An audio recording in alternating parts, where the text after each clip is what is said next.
Have you ever wondered what would happen if aliens actually called for help? It's one thing to imagine alien life, but what if their distress signal was the first thing humanity ever received from them? It sounds like something out of a movie, doesn't it? But what if we told you that humanity didn't just respond? They shocked the galaxy in ways no one could have expected. For centuries, the possibility of intelligent extraterrestrial life has captivated our imaginations. Books, movies, and scientific theories have speculated endlessly about the day we might receive a signal from beyond the stars. But what if the signal wasn't just a greeting?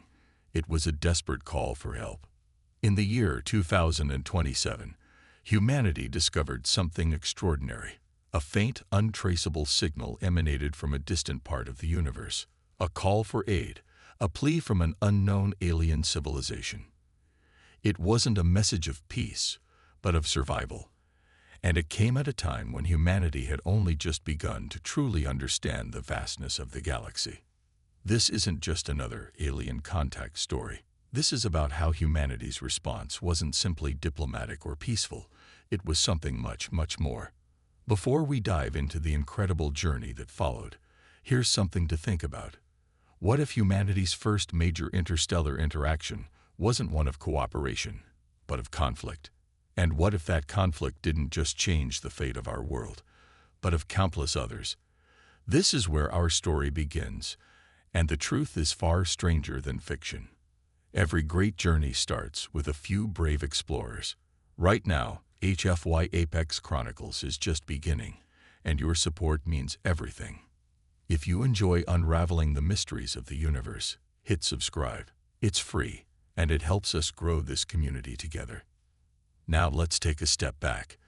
Imagine the year is 2027, and the world is united under a single banner: humanity's first unified space program. The nations of Earth have come together to share the burden and rewards of space exploration. Humanity had reached a point where colonizing the Moon, Mars, and beyond was no longer a dream but a reality. Still, the stars were vast, unexplored, and filled with unknown dangers. At this point, Earth's most powerful telescopes, observatories, and communication systems were designed to monitor for any anomaly. Whether it was an asteroid, a new star forming, or even a possible message from the stars. However, no one could have predicted the unprecedented event that unfolded in the summer of 2027. It wasn't a powerful signal like the one scientists had been searching for. No, this was different. The signal came through on a frequency rarely used by human communication technology, so faint it was almost missed. But when it was detected, it was unmistakable. A message, encoded in the form of a distress call, coming from a distant exoplanet in the HD 18973 3-bit system. The signal was unlike anything humanity had encountered before. It wasn't a simple hello. It wasn't a message of peace. It was a cry for help, filled with desperation and warning.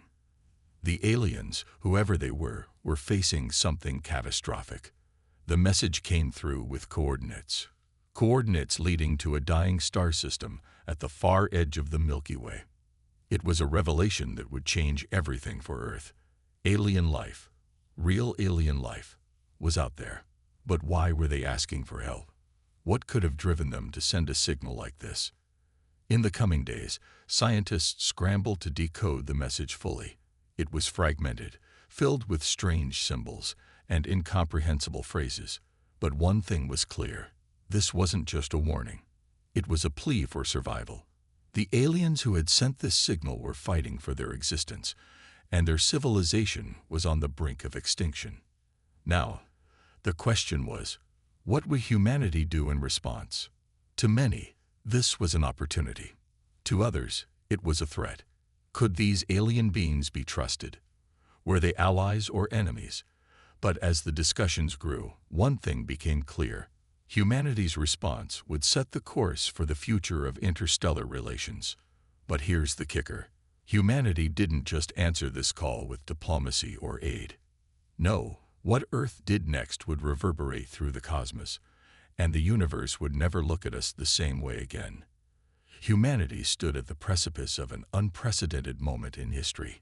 A distress call had been received from an alien civilization, a species on the brink of destruction, reaching out to us, the inhabitants of Earth. The message was clear.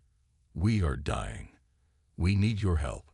But the real question remained, how would humanity respond? Would we offer the aid they so desperately sought, or would we treat it as a threat to be neutralized? In those first days, following the discovery of the signal, the world watched in stunned silence as the news spread. Governments, scientists, and space agencies across Earth were thrust into a whirlwind of debate, discussion, and fear. While some saw this as an opportunity to forge new alliances and explore the vast unknown of the galaxy, others feared that this could be a trap, an alien trick designed to weaken humanity's defenses or manipulate our resources. The situation grew more complicated with every passing hour. The distress signal had come from a distant exoplanet in the HD 18973 3-bit system, light years away from Earth. The technology required to reach that far into space was beyond anything humanity had yet developed. Sending aid would take decades, if not centuries. Time, however, was not on their side. The message had been full of urgency, and as humanity decoded more fragments, it became apparent that this was not just a simple cry for help, it was a warning. The aliens, their true form still unknown, had sent a specific request. They needed human technology. Not just any technology, but Earth's military-grade resources. At first, this came as a shock to those in power. Why would they ask for weapons? Why would they specifically request something that could be used for war? The answer, however, was more terrifying than anyone could have imagined. The alien civilization had been facing a dire threat from an aggressive, ruthless species, one that had no mercy and no regard for life. This alien race, whom the message referred to as the Scourge, had ravaged entire star systems, leaving destruction and death in their wake. The message explained that the alien species had once been a powerful force, but they had grown complacent.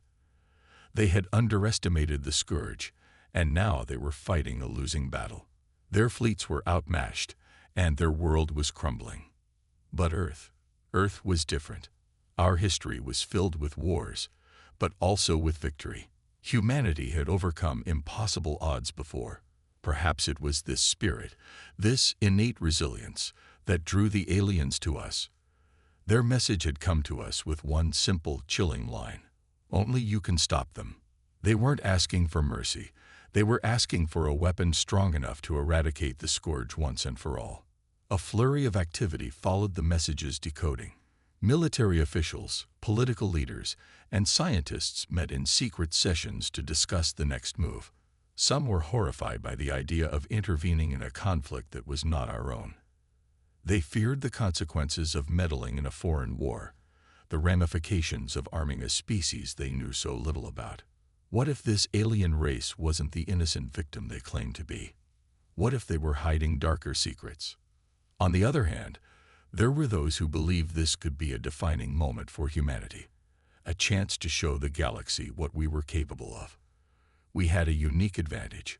Earth had developed some of the most advanced military technology in the galaxy, including powerful warships that were unparalleled in both design and capability.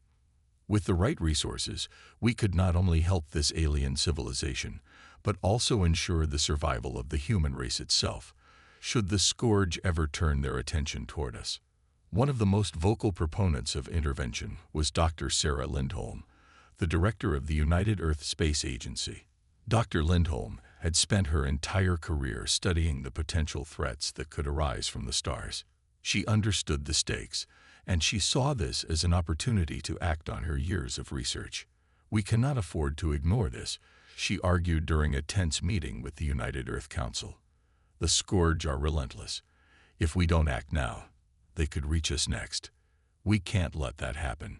Her words were convincing. The decision was made. Humanity would respond, but not with diplomacy. No, humanity's response would be far more decisive. The plan was set into motion.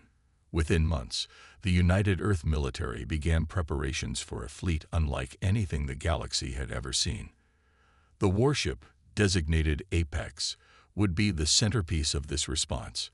Built with technology derived from Earth's most advanced military hardware, the Apex warship would be capable of far more than simple combat. It was designed to engage in the type of warfare the Scourge knew best: brutal, unrelenting, and overwhelming. But as the ship's construction progressed, something strange began to unfold. Reports came in that the alien species who had sent the distress signal, now identified as the Exeluvians, were growing increasingly uneasy. Their fear of the Scourge was palpable, but there was something else. They feared us. The Exeluvians had a deep mistrust of the unknown, and humanity, despite all of our accomplishments, was, to them, a species unlike any they had encountered before. They had no understanding of human resolve, of our capacity for both compassion and destruction. Their leaders began to question whether it was wise to ally with us at all. They feared that once we arrived, we would bring our warlike nature with us, subjugating their species rather than aiding them. The fear spread like wildfire across their society. Should they trust us? Could they afford to? In their panic, some factions within the Exeluvians began to push for a different approach, one that involved confronting humanity directly. What if the help they had asked for would only bring more suffering? The stakes couldn't be higher, and the fate of both civilizations hung in the balance. The Apex warship, still under construction, was nearing completion, and soon humanity would be faced with an unimaginable decision, one that would either solidify our place as galactic heroes or lead us down a path from which there would be no return. And what of the Scourge? Would they be able to stop the Apex? Would the arrival of humanity spark a cosmic conflict that would echo across the stars for millennia? One thing was certain: Earth was no longer a small, isolated planet. The entire galaxy would soon know our name, and what we did next would be nothing short of unthinkable. The countdown to humanity's first interstellar intervention was underway, and the tension was palpable. The Apex warship, humanity's response to the Exeluvians' desperate call, was nearing completion. Earth had taken the unprecedented step of sending a military response, and the galaxy would soon witness what kind of power humanity could wield.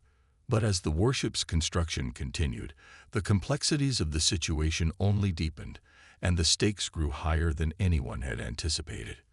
The Exeluvians, once eager to have our help, now stood at a crossroads. Fear and suspicion had begun to take root in their civilization. Their mistrust of humanity wasn't born from any specific event, but from the unknown, a feeling that had gripped their species for millennia. They had watched the rise and fall of countless civilizations, and they had learned that the path to survival was not one that involved alliances with strangers, especially when those strangers carried the weight of unknown intentions. The Apex warship, with its unparalleled power and advanced weaponry, was designed to take on the Scourge, a species of relentless conquerors who had ravaged multiple star systems. The Exeluvians had no choice but to rely on the technology and resources offered by Earth, but the closer the day of departure came, the more divided their society became. Some of their leaders began to worry that the assistance they were asking for would turn into domination. Could humanity truly be trusted with the power they were about to give them? Would Earth's intervention ultimately lead to their own downfall? On the other hand, some factions within the Exeluvians saw the military might of Earth as their only hope for survival. If they refused the Apex warship, they would be left to face the Scourge alone, and their extinction would become inevitable. For those who favored the alliance, humanity's proven resilience in the face of overwhelming odds was the key to victory. The Exeluvians had been fighting for years without success. Humanity, however, had shown time and time again that it could overcome the impossible. In the midst of all this, Earth's leaders found themselves struggling with the moral dilemma of their own response. Was sending a powerful military warship to an alien world the right choice? Would this mark the beginning of an era of human expansion, where Earth's influence would spread across the stars. Would the galaxy ever look at humanity the same way again?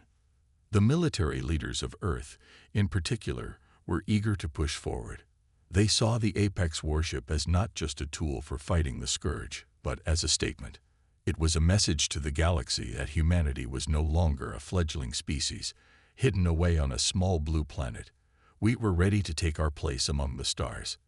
But this desire for power, for influence, created tension within the ranks of the United Earth military. Not everyone agreed that humanity's military strength should be the first response. Some believed that diplomacy and a measured approach should be our guiding principles. Others, however, saw this as a once-in-a-lifetime opportunity to make humanity's mark on the galactic stage. As the Apex warship was finalized and preparations for its launch intensified, a subtle shift began to take place. Within the Exeluvian leadership, the factions in favor of alliance with humanity slowly gained the upper hand. The old guard, steeped in centuries of caution and fear, began to lose power to a new generation of leaders who saw the value in humanity's strengths. Dr. Sarah Lindholm, the United Earth Space Agency director who had long championed the idea of Earth's intervention, was now preparing to lead the first human contingent to Exeluvia. Her ship, the Apex, would be the vanguard of humanity's entrance into the galactic arena.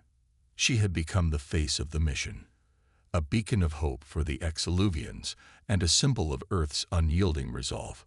But even she wasn't immune to the questions and uncertainties that plagued the mission. Are we sure this is the right move? Dr. Lindholm asked one of her top military advisors, Captain Robert Hayes, as they stood on the observation deck overlooking the final assembly of the Apex. We're not just giving them technology. We're giving them the power to shape the fate of their entire species. How can we know they'll use it wisely? Captain Hayes, a seasoned veteran of Earth's space military forces, looked out into the endless expanse of space. We can't know for certain, Sarah, but one thing I've learned in my time as a soldier, when you're facing extinction, you don't have the luxury of waiting. The Exeluvians know that, and they're choosing us because they believe we have what it takes to end this war. But we also have to make sure we don't let our own ambitions cloud our judgment. There it was, the heart of the dilemma. Earth had a choice to make. Would we truly be a savior, or would we become another conqueror in the galaxy? Humanity had the power to destroy, but it also had the power to build. The question wasn't just about military might. It was about responsibility. Could we wield that power wisely? Could we ensure that our intervention would not lead to the creation of a new, more dangerous enemy? The Apex was ready for launch. The Exeluvians had agreed to meet the human delegation on their homeworld, a planet now under siege by the Scourge. As the warship prepared to embark on its first interstellar mission, the excitement was palpable, but so was the anxiety. The human delegation, including Dr. Lindholm, and a small, highly trained military force, was about to leave Earth's atmosphere, knowing that the fate of not just one but two civilizations rested on their shoulders. And then, as the launch date approached, a mysterious transmission was intercepted. It was faint, and it was encrypted, but the signal had come from the Exeluvian capital. The message: a warning. Do not trust them. The cryptic words sent shockwaves through Earth's leadership. Who was sending this warning? Could it be from a faction within the Exeluvians who still opposed the alliance? Or could it be the Scourge, attempting to sow distrust before the human fleet arrived? Whoever sent it, the message was clear. There was more at stake than anyone realized. As the Apex's engines roared to life, humanity had made its choice. The mission was set in motion, and Earth was about to take its first step onto the galactic stage, armed with the power to change the fate of the universe, but also with the potential to ignite a fire that could burn everything to the ground. What awaited the human delegation on Exeluvia was unknown, but one thing was certain: humanity had now become a force to be reckoned with, and the consequences of this mission would echo through the stars forever. The Apex warship, a towering testament to humanity's engineering prowess, lifted off from Earth's atmosphere. breaking through the clouds and heading into the unknown void of space. The ship's engines hummed with a quiet, almost ominous energy, as if anticipating the grand purpose it was about to serve. Dr. Sarah Lindholm, the mission leader, stood at the helm of the command deck, her eyes fixed on the screen ahead. The crew around her was focused, each member aware that this mission wasn't just about survival, it was about proving that humanity had a place among the stars. As the warship accelerated, leaving Earth behind, the weight of their journey pressed upon them. The cryptic message, the warning, lingered like a dark cloud over the mission. Dr. Lindholm couldn't shake the feeling that something was amiss. The Exeluvians had sent out a distress call, but who exactly were they truly asking for help? And why, after all these years of distrust, were they reaching out to humanity now? "We need to be prepared for anything," Dr. Lindholm said, her voice steady, but filled with the gravity of the moment. "I don't care if it's the Scourge or another faction, or even a rogue group within the Exeluvians. We're walking into a potential powder keg, and we need to be ready for whatever happens when we arrive." Captain Robert Hayes, standing beside her, nodded in agreement. His years of experience in Earth's military had taught him to always expect the unexpected. The stakes had never been higher. "Understood, Sarah," he replied. "Our fleet's ready. We've outfitted the Apex with every conceivable advantage. We'll be prepared for anything, but we need to stay level-headed. Our goal is to assist them, not provoke a war. We'll take things one step at a time." As the Apex moved farther from Earth, it passed through the layers of the solar system's outer reaches, where the cold vacuum of space stretched endlessly ahead. The crew fell into a rhythm, preparing for the inevitable arrival at Exeluvia. The journey would take several months, plenty of time for reflection, for strategy, and for many, the beginning of a new chapter in humanity's cosmic saga. But not all were as optimistic about the mission. A shadow of doubt had begun to spread through the ranks as the crew found themselves confronted with the unknown. The warning message echoed in their minds. Could it be a trap? Had the Exeluvians missiled humanity for their own gain? Or worse yet, was there something even more sinister at play, something that Earth had failed to anticipate? On board the Apex, a special ops team had been assembled, elite soldiers trained not only for combat, but also for diplomacy. They were tasked with representing Earth's interests when the delegation met the Exeluvian leadership. Leading the team was Major Cal Navarro, a man whose calm demeanor and razor-sharp instincts made him one of Earth's top operatives. He had dealt with countless missions where failure meant not just death, but the loss of everything. This mission, however, was different. There were no guarantees. Even he had to admit that a sense of unease had crept into his thoughts. "Sarah, we're heading into uncharted territory," Major Navarro said one evening as they sat in the warship's briefing room. "The Exeluvians are desperate. They're on the edge of extinction, but desperation can make people do dangerous things. What if they're hiding something from us?" Dr. Lindholm considered his words carefully. "That's why we've prepared for every scenario. We've accounted for the worst, but we have to trust them, Major. If they're asking for our help, we can't turn our backs. We have to be their allies, not just their saviors." Yet even as Dr. Lindholm spoke those words, she couldn't completely push aside the growing feeling that they were walking into a trap. The Exeluvians were intelligent, cunning.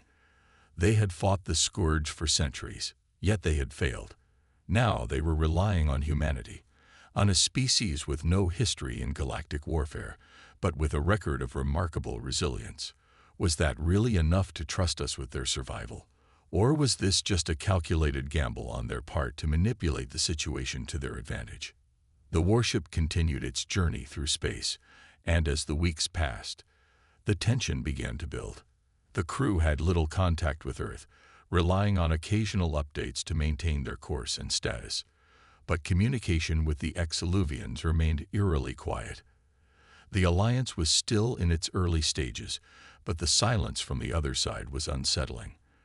Was this a sign of hesitation on the Exeluvians' part, or were they keeping something hidden, waiting for the humans to make the first move. As the apex finally neared the Exeluvian system, the crew prepared for the first encounter. The Exeluvian homeworld loomed ahead, a planet of immense beauty. Its oceans sparkled in the light of its distant sun, and the vast cities below radiated a sense of technological sophistication. But beneath that surface, a dark undercurrent of fear and tension was palpable. The Exeluvians had already prepared for their visitors. Dr. Lindholm and her team were to land at the capital city, where the final negotiations would take place. But they had been told to expect a grand welcome. Yet there was a palpable feeling of coldness that surrounded their arrival. The Exeluvian government had gone to great lengths to prepare for the arrival of humanity, but the reception seemed almost too perfect. As the apex descended toward the planet's surface, Dr. Lindholm's thoughts raced. Was the welcoming ceremony an elaborate act to gain humanity's trust, or was it a sign that the Exeluvians truly meant to forge an alliance? Everything she had been taught, everything she had believed, seemed uncertain now. The mission had already changed from one of pure aid to one that carried the weight of an unknown future, a future that might hold far more danger than any of them had realized. The ship touched down softly on Exeluvia's surface. The massive doors of the apex opened, and the human delegation stepped onto the planet, ready to meet their new allies. But as they did, they were greeted by an unexpected sight. Standing before them was an entire Exeluvian military force. Rows of soldiers in their silver and blue uniforms, each holding weapons that were far more advanced than anything Earth had ever seen, lined the landing zone. The tension in the air was thick enough to cut through with a knife. Dr. Lindholm took a deep breath. "This isn't what I was expecting," she whispered to Captain Hayes. "Neither was I," Hayes replied, his eyes scanning the rows of Exeluvians before him. "But we can't turn back now." And so, with hearts pounding and the weight of the universe on their shoulders, humanity took its first steps onto an alien world. An alliance, perhaps, but one that could just as easily spiral into war. The Exeluvian military stood in perfect formation, their weapons gleaming under the harsh light of their planet's twin suns. The silence between the two groups was deafening. Dr. Sarah Lindholm felt the weight of every eye on her and her team as they disembarked from the Apex warship. The precision of the Exeluvian military force was unnerving. It was clear that these beings were used to war, to survival by the edge of their blades. Yet the human delegation was unarmed, standing out in stark contrast to the imposing military display before them. As the human team stepped down onto the alien soil, their boots making soft impressions in the violet grass beneath, Major Cal Navarro couldn't shake the unsettling feeling that gripped him. His experience had taught him to be alert to the smallest detail, to read the room, and to understand the signals sent by an enemy, whether through words or through actions. What had started as a diplomatic mission had rapidly escalated into something far more uncertain. Captain Robert Hayes walked a step ahead, trying to maintain the composed demeanor expected of a leader, but his eyes flickered over the soldiers. He knew this was no ordinary greeting. The Exeluvians hadn't rolled out a red carpet, they had rolled out an army. Dr. Lindholm, though, took a deep breath and forced herself to focus. She had trained for moments like this, moments when the balance of peace was delicate, and everything could tip into chaos with a single wrong move. Her mind was racing as she considered the implications. Had the Exeluvians genuinely come to humanity for help? Or were they testing Earth's resolve, pushing for an alliance with their own agenda? The question gnawed at her, an echo that would not be silenced. The Exeluvians were humanoid, but with distinct features that made them unique.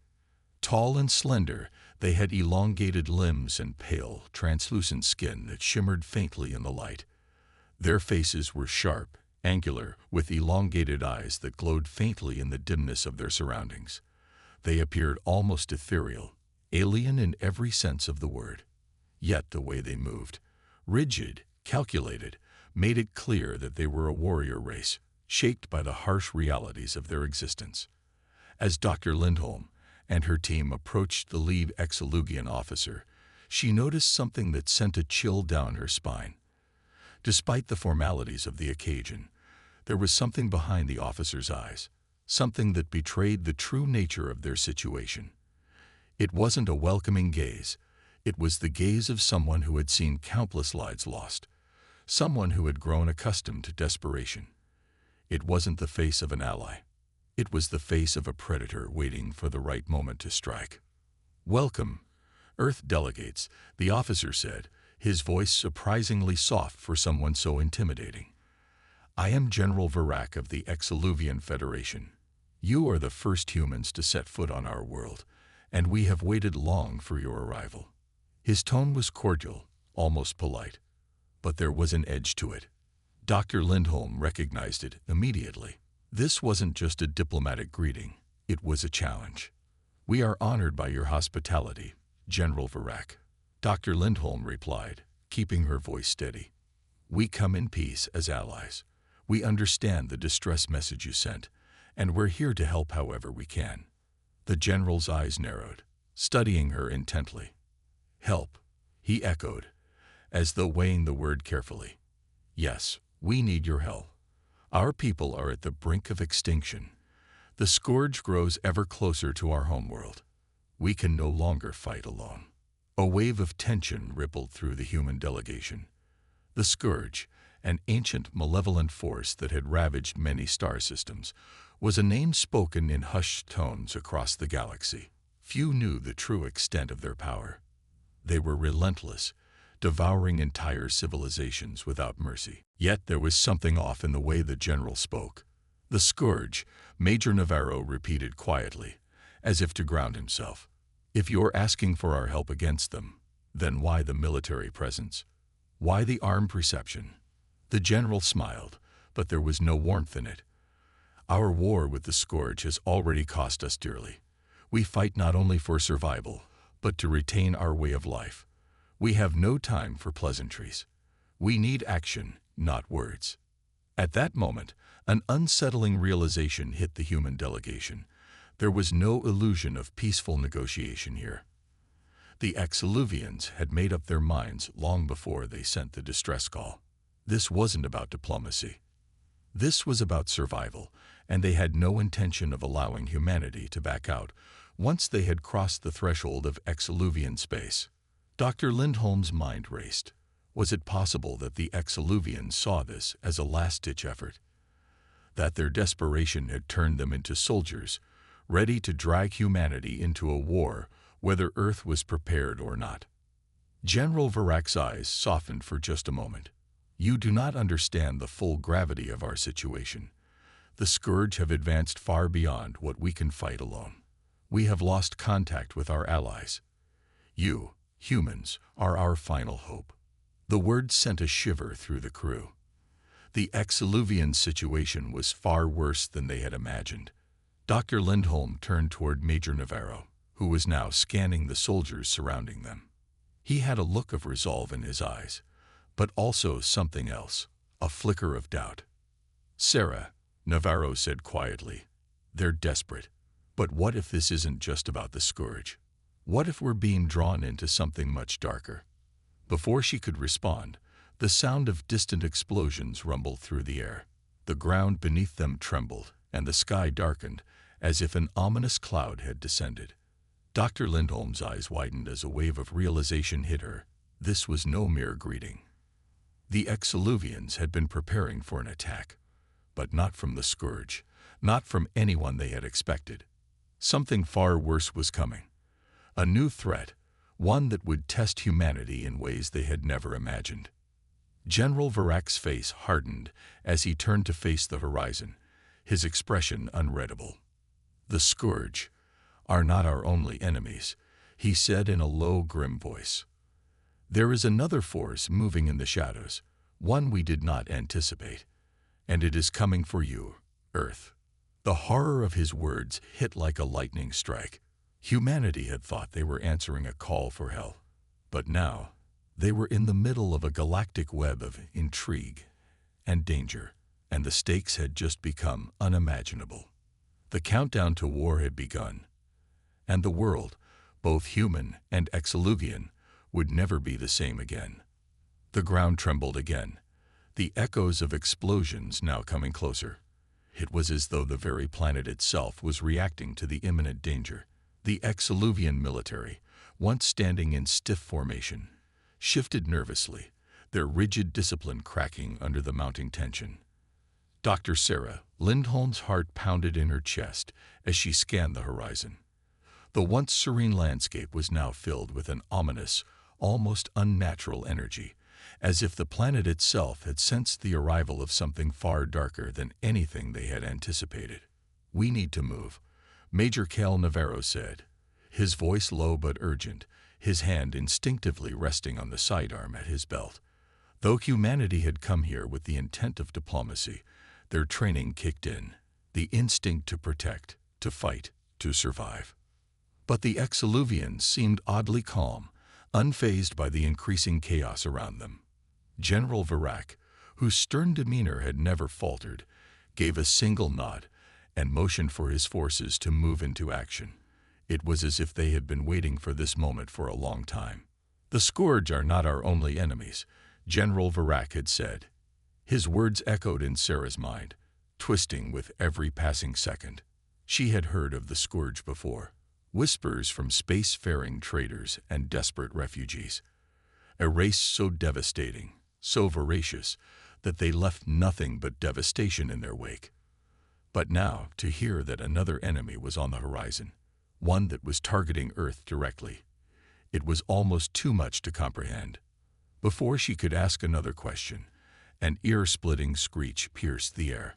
It was like the sound of metal scraping against metal, only amplified 1,000 times over. The noise was deafening, and for a moment, the world seemed to pause. "What is that?" Captain Robert Hayes demanded, his voice sharp, his eyes darting around as he tried to pinpoint the source of the noise. The sky seemed to darken further, and then a shadow passed overhead. It was huge, so massive that it blotted out the twin suns. The Exeluvian soldiers snapped to attention, weapons drawn. But there was no panic. There was a deadly calmness in their movements. They had seen this before. Sarah's eyes followed the shadow, and her breath caught in her throat. In the distance, a colossal ship began to materialize, descending slowly from the clouds.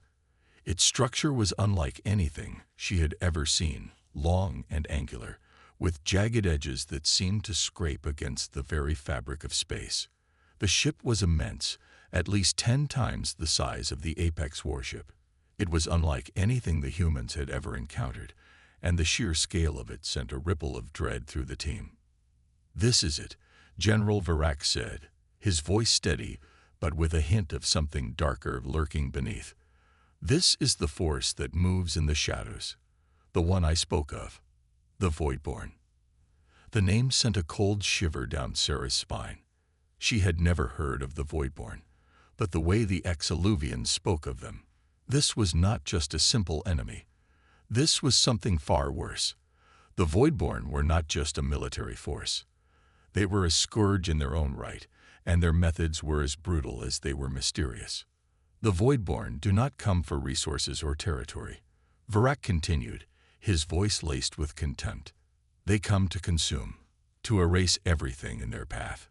They are the true destroyers of worlds, the ones who leave nothing behind but ruins and ashes." Major Navarro's hand tightened around his weapon, his knuckles white. "So why aren't we fighting them now? Why wait?" Virac turned his gaze to Navarro, his expression unreadable. "Because we are too weak. The Scourge are a direct threat, but they are predictable, manageable. The Voidborn, however, they are beyond anything we faced. We need time to prepare. And we need you." "Us?" Dr. Lindholm stepped forward, her mind racing. "We're supposed to be your allies, not your army." "Why?" Virac interrupted her, his tone hardening. "Because we do not have the luxury of time.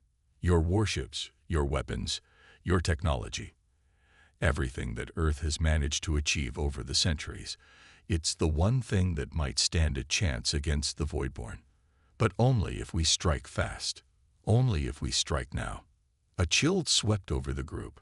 The thought of fighting the Voidborn, of facing a threat that made even the ruthless Scourge seem like child's play, was terrifying. But the urgency in Varak's voice made it clear that this wasn't just a plea. It was a desperate demand. Hayes exchanged a glance with Navarro, and without speaking, they both knew what had to be done. Humanity had no choice. The Exiluvians had gambled everything on this moment. If they failed, it wasn't just the Exiluvians who would fall. It would be Earth as well. "We'll fight," Hayes said firmly, though his heart felt heavy with the gravity of the decision. "But we need to know everything. How do we stop them? What do we have to do?" Varak nodded, as though he had been expecting that answer. "We've been tracking the Voidborn for centuries, but they've always been one step ahead. Their fleets are vast, and their tactics are unlike anything we've ever seen. They do not engage in traditional warfare. They don't conquer, they annihilate.